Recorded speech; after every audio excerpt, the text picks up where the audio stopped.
Bonjour, bienvenue sur Koulam News. Alors tout le monde parle de l'allié des Juifs de France, mais on ne sait toujours pas comment intégrer en Israël ces nouveaux immigrants qui viendront par milliers et qui déposeront définitivement leur valise en Israël.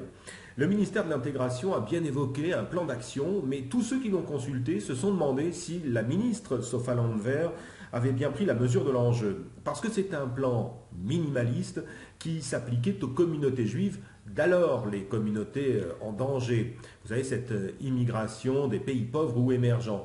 Mais cela n'a rien à voir avec les communautés juives de France et du coup, eh bien, l'agent juif vient de plancher sur un nouveau projet, un projet qui est beaucoup plus ambitieux et surtout plus adapté à une alliance massive venue d'Occident.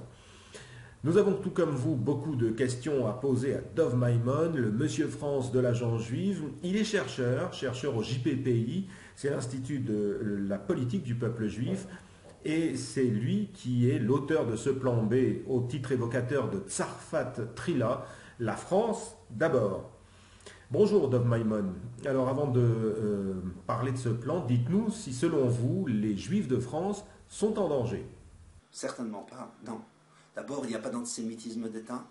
Ensuite, et à part il y a trois minorités importantes qui ont des problèmes avec l'antisémitisme, mais sinon les autres Français sont peu antisémites, en tout cas, ils n'ont rien contre les Juifs. Donc à ce niveau-là, pour la France n'est pas antisémite, certainement pas. Par contre, il y a 4700 lieux juifs en France et 1200 djihadistes dans l'espace Schengen. Il y a des armes qui viennent des Balkans. Il est impossible de protéger chaque juif en mettant un soldat à côté de chaque juif.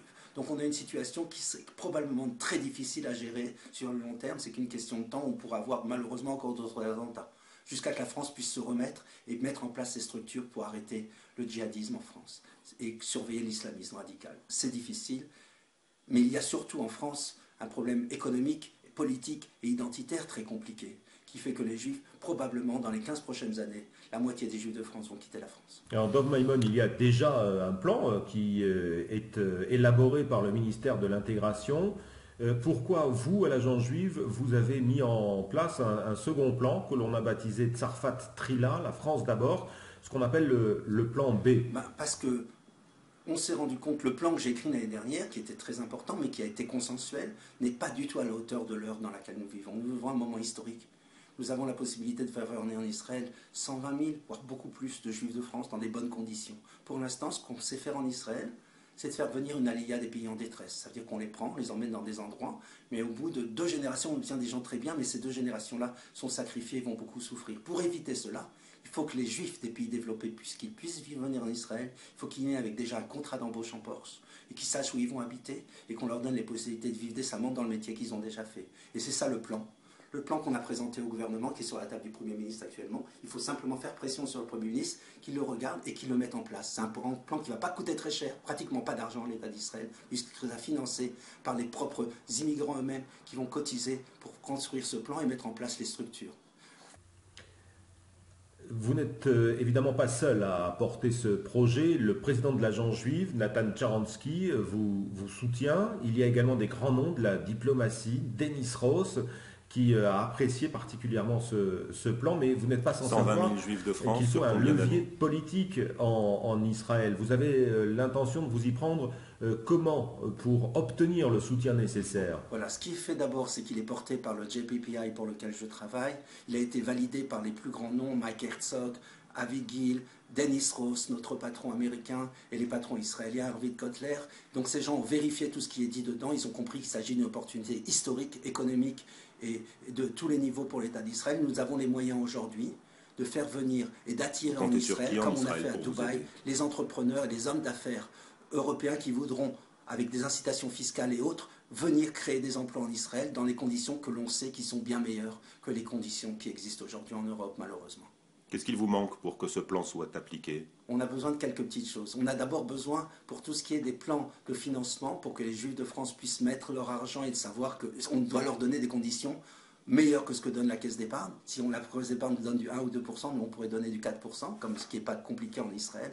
On a aussi besoin qu'on nous donne des terrains pour pouvoir construire des grands quartiers dans lesquels on pourra construire nos quartiers où les gens pourront vivre et créer Vous surtout êtes des soutenu business politiquement? centers, comme j'ai dit, comme à Dubaï, où c'est là-bas qu'on va créer des pépinières d'entreprises, où là-bas les gens auront à la fois le soutien juridique, comptable, fiscal, etc., dont ils ont besoin pour avoir un environnement propice à trouver toutes les ressources qu'on trouve à l'État d'Israël aujourd'hui et pouvoir créer des jobs en français pour les gens qui ont besoin de pouvoir travailler ici décemment dans leur métier tel qu'ils l'ont toujours fait. Alors vous tablez sur 120 000 juifs de France, d'Europe de l'Ouest, quand on sait que le ministère de l'Intégration a, lui, avancé le chiffre de 18 000 pour l'année prochaine, 18 000 nouveaux immigrants venus de France notamment. Est-ce que vous n'avez pas l'impression d'en faire un peu trop avec ce chiffre de 120 000, de pécher par excès d'optimisme? En imaginant que vous soyez 120 soutenu 000 sur 4 politiquement, ans, techniquement, c'est ce qu'on écrit dans le il faut plan. combien de Je temps pense que pour ça mettre sera en beaucoup place plus. ce Et puis le projet? plan, ça parle d'abord à la base, la France d'abord. Ça veut dire que ce qu'on voit aujourd'hui en France, dans 5 ans, ça sera déjà la Grande-Bretagne. Dans 5 à 10 ans maximum, ça sera aussi le Québec. Donc si on change ce nouveau modèle d'Alia, un Alia 2.0, eh ben ce point-là, ce plan sera évidemment aussi propice pour les Juifs des autres continents qui vont venir en Israël parce que ce sera là où le judaïsme se vit. Et c'est que là que l'histoire s'écrit. Qui vous aide exactement en Israël? Ben, on a déjà des contacts avec 400 entreprises high-tech qui sont très intéressées d'avoir ces personnes de grande qualité. On a aussi des économistes, Eugène Kandel, des grands professeurs qui comprennent, le professeur Manuel Trachtenberg, etc. Des gens qui comprennent ce qu'on est en train de dire, comprennent que l'Aliyah sera le plus grand facteur de croissance de l'État d'Israël et qui apportera la paix au Moyen-Orient, qui pourra renforcer la structure de l'État d'Israël et qui pourra faire avancer l'État d'Israël dans tous les domaines. Comme a fait l'Aliyah russe qui a doublé le PNB israélien, l'Aliyah de Juifs d'Europe fera aussi doubler une deuxième fois le PNB israélien, qu'on sera aussi bien que les États-Unis, ça transformera Israël dans une superpuissance économique. Alors je vous repose ma question autrement. Est-ce que vous êtes soutenu politiquement en Israël? Alors, je vais vous dire, si je regarde aujourd'hui, si je regarde quelle est la personne qui est là, dans le paysage politique israélien, qui est capable de faire quelque chose, il est clair que c'est la personne qui est capable, c'est le Premier ministre actuel. Je ne fais pas de politique, on est en pleine campagne, donc je ne vais pas donner de nom particulier, sauf que je dis, la personne qui a fait une conférence de presse sur l'Aliyah des Juifs de France, et qui est conseillée régulièrement sur ce sujet, notamment par mon ami Meir Habib, c'est quand même Bibi Netanyahou. Maintenant, il faut qu'il mette en marche ce plan qui va pratiquement pas coûter d'argent à l'État d'Israël et qui va permettre de faire venir dans les bonnes conditions 120 000 juifs, voire beaucoup plus juifs de France. Et ce sera une bénédiction totale au niveau culturel, identitaire et à tous les niveaux, économiques bien entendu, pour l'État d'Israël. En imaginant, Dov Maimon, que vous obteniez un feu vert politique pour la mise en œuvre de ce plan, combien de temps vous faut-il pour que ce projet soit on air, pour qu'il puisse fonctionner? J'ai dit 4 ans, parce qu'il faut mettre en place des contacts avec les grands entrepreneurs juifs, avec les grands chefs d'entreprise, mais pas seulement les juifs, puisque les gens se délocalisent à Dubaï ou en Irlande. En Israël, on peut donner des bien meilleures conditions que ce qu'ils font là-bas, avec un bien meilleur matériel, avec des gens qui sont native French speaking. C'est-à-dire que c'est des gens qui parlent français, pas comme au Maroc ou en Tunisie ou ailleurs, j'ai rien contre ces pays bien entendu, mais qui parlent un français parfait, qui peuvent faire des campagnes de pub, qui peuvent faire tout ce qu'on peut faire, on peut le faire à partir d'Israël. Il y a déjà des centaines d'entreprises qui l'ont fait. On a vu la bénédiction incroyable qu'a apporté Golan Telecom, qui a insisté en France. On a vu la bénédiction qu'apporte Patrick Drahi, qui vient en Israël, qui rachète du matériel France Télécom, qui va vendre aujourd'hui et placer dans tous ses réseaux en Israël. En faisant venir des entrepreneurs en Israël, on va développer l'économie française, on va aider les Juifs de pouvoir vivre dans une sorte de zone franche ici, en gardant leur français, en gardant leur culture qu'ils ont tellement aimée. Et bien voilà, aujourd'hui, voilà ce qu'on va faire. Comment ça va s'y prendre, c'est très simple. Ça sera une prochaine communication. Eh bien, merci Dov Maimon. Je précise à ceux qui nous regardent que Dov Maimon n'est pas un doux rêveur. Cette semaine, il présentera son plan directement au Premier ministre, Binyamin Netanyahou. Et cette prochaine communication à laquelle il faisait allusion, eh bien, ce sera peut-être pour nous dire donc si ce plan a obtenu l'aval du Premier ministre israélien. N'oubliez pas non plus qu'on est aussi en période électorale.